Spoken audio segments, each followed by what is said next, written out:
to be the man, you gotta beat the man right here. Is the future of wrestling. You can call this the new world order of wrestling, brother. Nobody is on my level. Everything I touch turns to gold. Believe it or not, whether you like it or don't like it, learn to love it, because you have to listen to Wrestling is Real. It is the best thing going today. Woo!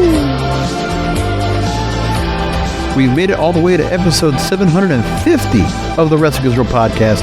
And tonight, we look at the recap, the rollout from the Royal Rumble matches this weekend.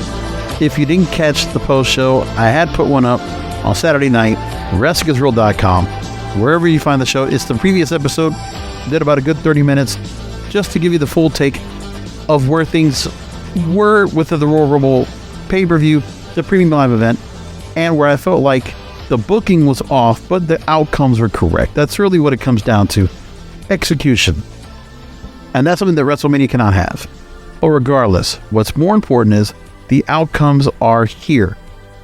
Cody Rhodes, Rhea Ripley are your Royal Rumble winners, and they're going to be the ones that decided on Raw Monday night in front of a good crowd, by the way. Good ratings this weekend, or this week for that show. They decided their opponents. Cody Rhodes already had his default with Roman Reigns. And a great promo at that, by the way. We're going to talk about that in a minute. And then Rhea Ripley does not go for Bianca Belair. They're going to table that. They decided Rhea Ripley and Charlotte Flair. There is no opponent for Charlotte Flair anyway right now in anything they have at the moment. Which is why I understand this move. I get it. It makes sense. I mean, it's a good match. Remember, the story, you already have a story that goes back to NXT. Let me just put it like this.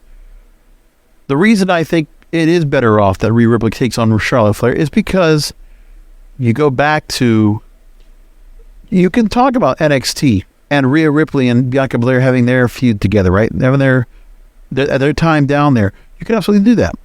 But the bigger story is what Charlotte Flair did to Rhea Ripley when Charlotte Flair was NXT champion and took the belt off of Rhea Ripley. And that's what happens. Like, okay, we got to go back to that story when that happened. WrestleMania 36, right? Second night of WrestleMania 36, and Rhea Ripley lost to Charlotte Flair for the NXT Women's title. And because Charlotte Flair decided not to go after either women's title, she decided, I'm going to go after the NXT Women's title, which you already know that was a whole part about when NXT raided SmackDown, remember? And the whole deal with all that after Survivor Series, which created the whole story. And you can go right back to that story. They never finished it. Rhea Ripley was not on the roster to have a match against Charlotte Flair. That's the story they're going to tell. That's the story they need to tell. Take it from there and move forward. But in this case, Charlotte Flair has to be the face in the match. That's not something she normally does, but that's what they need to do. They could go two heels here and make it like that. But I think right now, with everything that's gone on with Rhea Ripley, the Judgment Day storyline, since she's been entered in, even her promos, there's more of an edge to them. Like, you're more believable. Like, she still had the same promo ability, but now there's an edge to it. It's not her on her own. It's the Judgment Day and what she's already done, because that has already proven everything else. That works. And that would be great. So you get that out there, and you remember 30-minute match, and Charlotte made Rhea Ripley tap out in the figure 8. And I'll tell you, that story right there is something. And you know what's the other part too? That WrestleMania match, that was the pandemic. That was the pandemic, so nobody saw this match. And it's unfortunate, because that's a match now. If you put it on, it just means more. A lot more. That's what they're going to do it now. So I know people want Bianca Belair, and you know what? Maybe it's going to be Bianca with somebody else. I don't know who she's going to have as opponent, what they're going to do.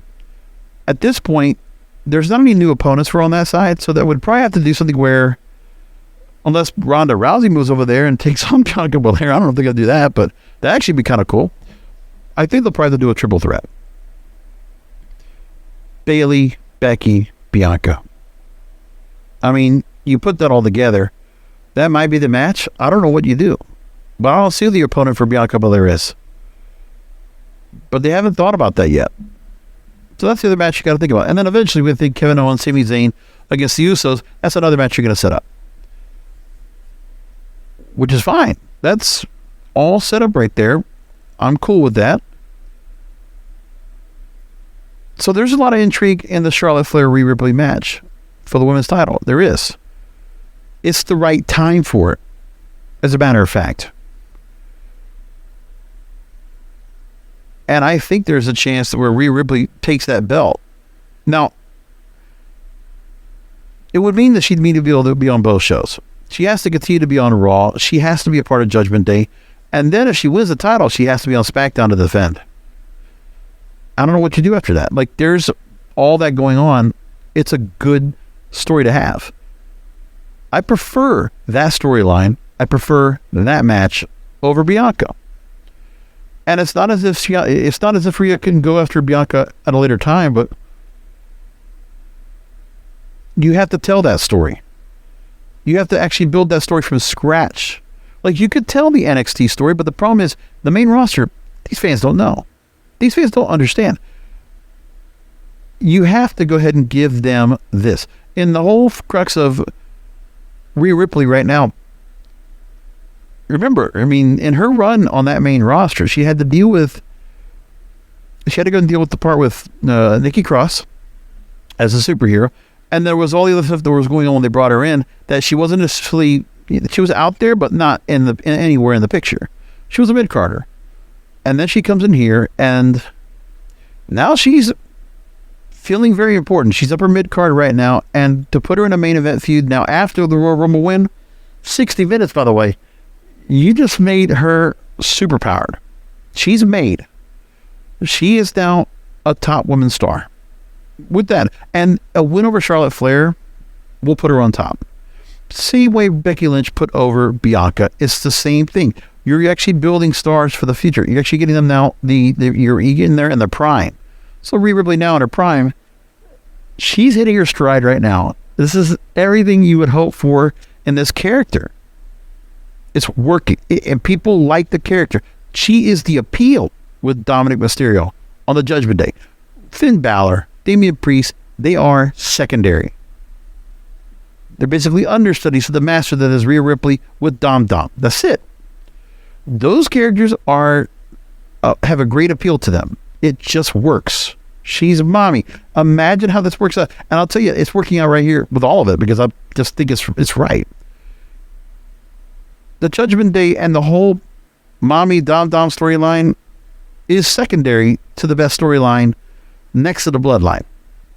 The Bloodline is far and beyond better, but this has been nice.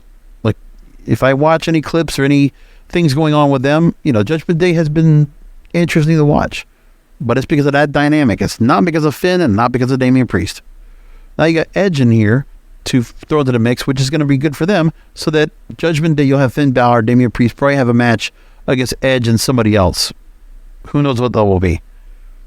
So that works out, right? You can see the Edge Judgment Day storyline. It's back. They established that at Royal Rumble, which, as I said, they might have established some things in the matches to set up things for later on. Like, we're seeing early indications of what matches they're going to have. And that's what they did right. They brought it in. You already know your 2 championship matches for the women's side.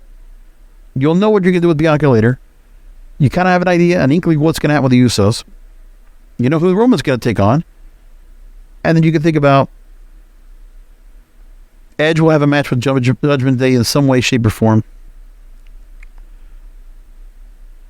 And we don't know if it's going to be Brock and Bobby. We don't know who Gunther's opponent's going to be, but that should be a big deal. We don't know what we're going to do with the U.S. title, if that's going to be, because now, remember, those secondary titles have been built up. They've made them important. The U.S. title has been made pretty significant now. And the same thing with the Intercontinental title. And as I said, I really focus too much on the NXT 2019 black and gold dynamic, because I'm always saying, look at all these stars that are coming out flat. Like Royal Rumble, look at all the stars we had. From Candice LeRae, Johnny Gargano, Dexter Lumis, and all these others that are just flat and have no kind of interest from the crowd.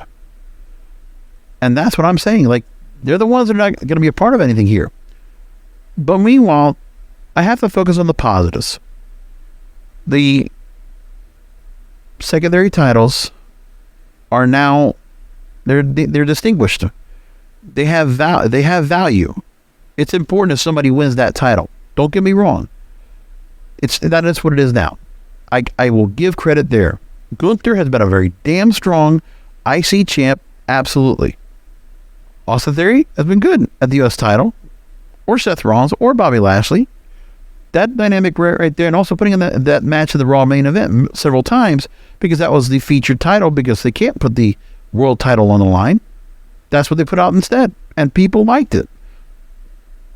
Maybe the ratings didn't completely reflect, but still, they would put it out there, and people did respond to it. And the crowds really liked the matches in the arena, which is what is, at least you got that going for you. And now, that's a lot of matches. It's a lot of storylines to work off of. It's going to keep things busy on both shows. That's good. That's just the core, that's just the bread and butter of the WrestleMania lineup, the card. You still got to remember, we have to go ahead and build John Cena's match if it's going to be with Logan Paul. You have to figure out if there's going to be another celebrity match you're going to have somewhere. If Stone Cold is going to be somewhere involved, if that's the plan, we got to build that up.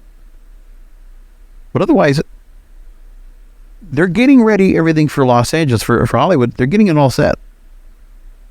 So the 39 card is going to get built up. Just got to start announcing matches. You already have 2 matches announced now. We keep announcing. You'll find out what you're going to do with Elimination Chamber. Because now they also have to embed that in, because they also have Elimination Chamber. Then they have to set up feuds for that. 3 weeks. So it's a quick turnaround, and then you have that long ramp to WrestleMania, which is good. By the time they get to that, they'll have 6 weeks. It's a lot of time. Just got to have the time to go and keep building up and just get that heat up for everybody. And most importantly, you got to make time to play out the Sami Zayn defiance, the betrayal. Because he succumbed to the pressure that he didn't want to see Kevin Owens get beat up anymore. He took it out on Roman Reigns and said, okay, I've had enough. That crowd has never popped any bigger than I ever heard in a long time. Like, that was an extraordinary pop. And they did it. Exceptional job.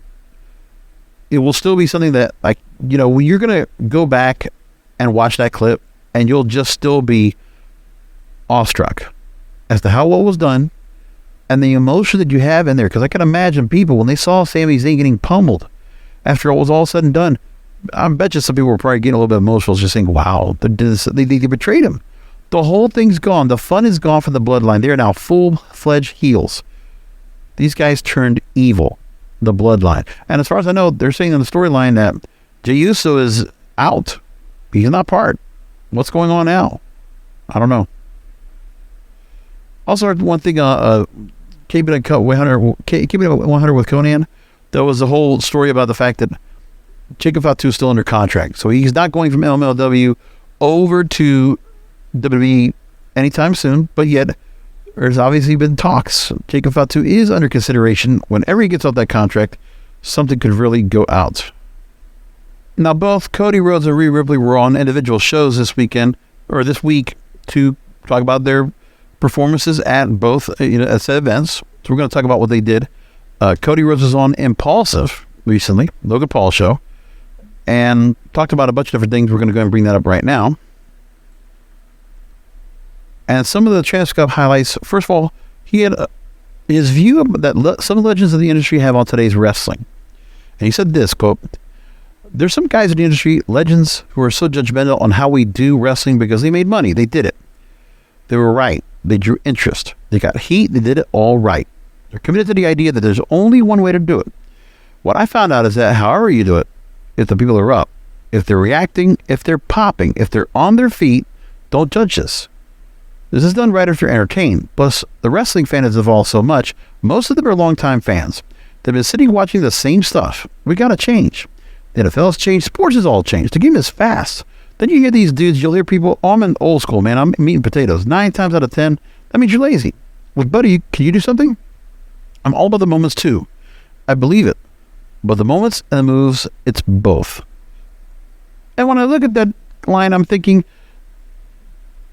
I'm not sure if the legends feel like that if they're seeing the matches moving too fast and that there's not enough time for matches to kind of culminate and to build heat and to kind of go, yeah, but you're going to get that because everybody else is doing the same thing.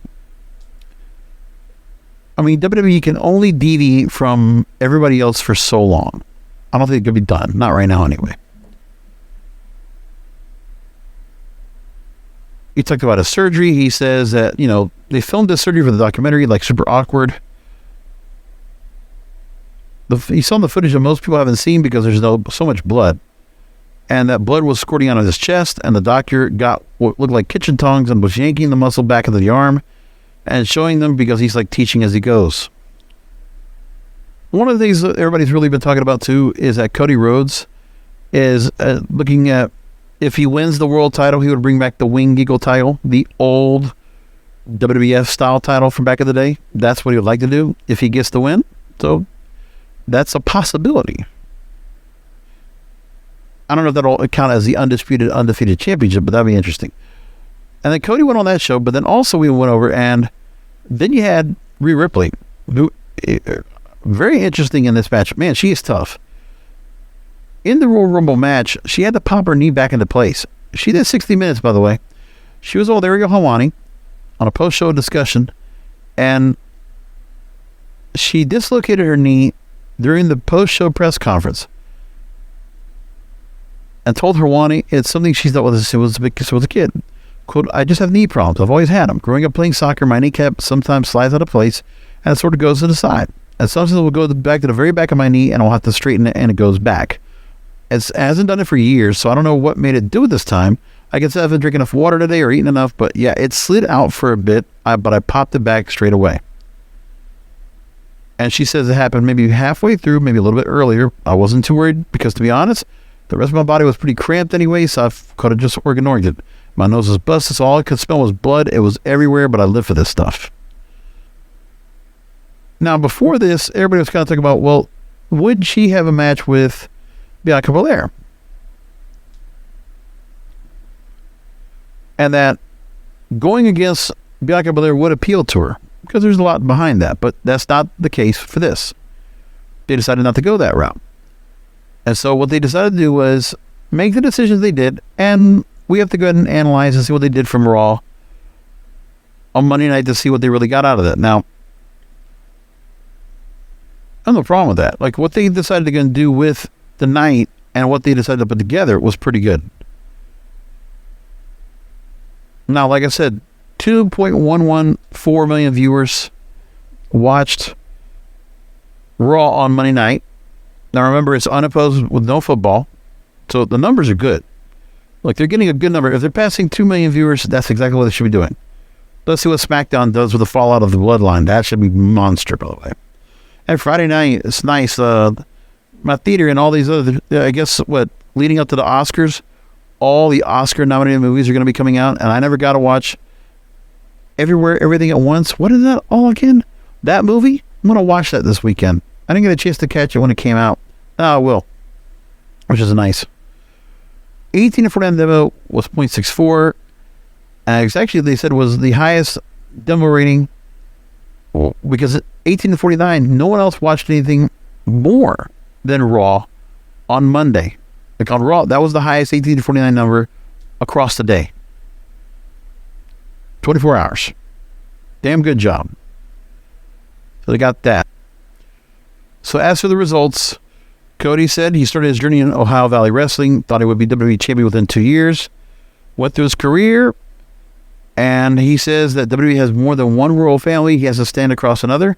The bloodline, the tribal chief Roman Reigns, he has respect for Reigns, but he will beat him at WrestleMania.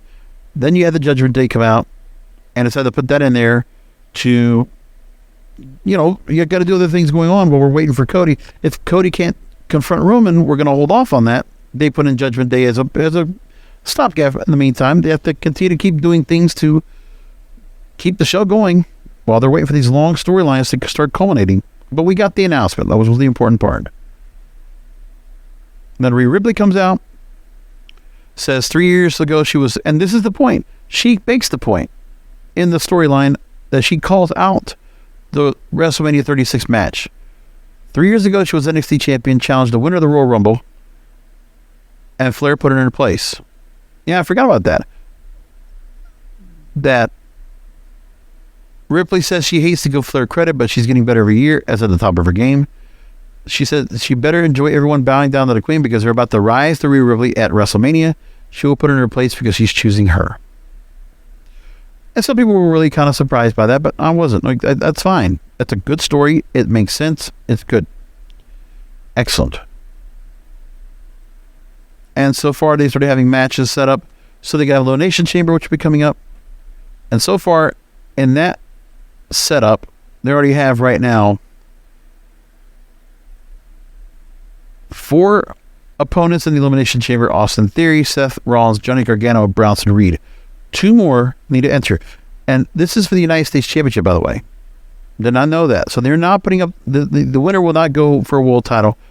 It's that, and then the Raw Women's title, #1 contendership. That's how they're setting it up. I didn't put all this together. So when I talk about Bianca and the fact they didn't put her in there, okay, that's fine. But the matches they're going to set up, it's a good way to use Elimination Chamber. To not just keep rehashing over the titles. They're using the chambers for something else. That's actually smart. And by the way, that's got to be a Triple H move. So that's set up for Elimination Chamber. That should be smart. Asuka, Nikki Cross, Liv Morgan, Raquel Rhea so far are contenders for the Elimination Chamber for the Raw Women's title. So you got that right there set up. Now that's the thing. Austin Theory will be in the Elimination Chamber and they'll have to defend it. As for Bianca, she's not defending. They're just going to pick a contender. The winner goes to WrestleMania to take on Bianca Belair. That's the interest right there. So you already got, 3 weeks out. You already got Elimination Chamber being set up. That's pretty productive right now for the company. I give them credit. They did their work. They thought this through. They said, we're going to get this all taken care of. Going to nip this all in the bud, get it done. Let's get everything set up. Smart. And that's pretty much it for what they had. So, eventful? I mean, this point of the game, that's pretty good. But we're going to have to see, they still need to have the star power that comes in. They're going to have to figure out what are they going to be the other matches are going to be these, that are going to be really the mainstream matches, the ones that are going to get that high profile. Because I think you're going to need that. I mean, you already sold it out, right? Rhea instantly now insert into the scene. So you got that there. The real question will be, what do you do with Roman? Like the one thing we have right now that has not been answered at all, that we're going to have to figure out how it's going to work out, the bloodline. They're going to have to go and see what they're going to do with that, because those are 2 matches right now for WrestleMania that are going to be, that have to be considered. What do you do? What do you decide to do when you're going to untangle the whole bloodline storyline now that you have broken it up? Jey Uso's not in the picture, but they're still champions. Usos still hold the belts, and Jey Uso now is on the outs. What are we doing? Well, I mean, you have to answer that part. If they answer Roman Reigns now having to take on Cody Rhodes, and he's got a splintered bloodline, you have to address Sami Zayn and Kevin Owens, but more importantly, Sami Zayn. Friday's going to be good. When Sami Zayn comes out, I don't know where they're supposed to be at this week, but when Sami Zayn comes out, I'm wondering what if he's going to come out to his old music or what. But Man, I don't know what they're going to do.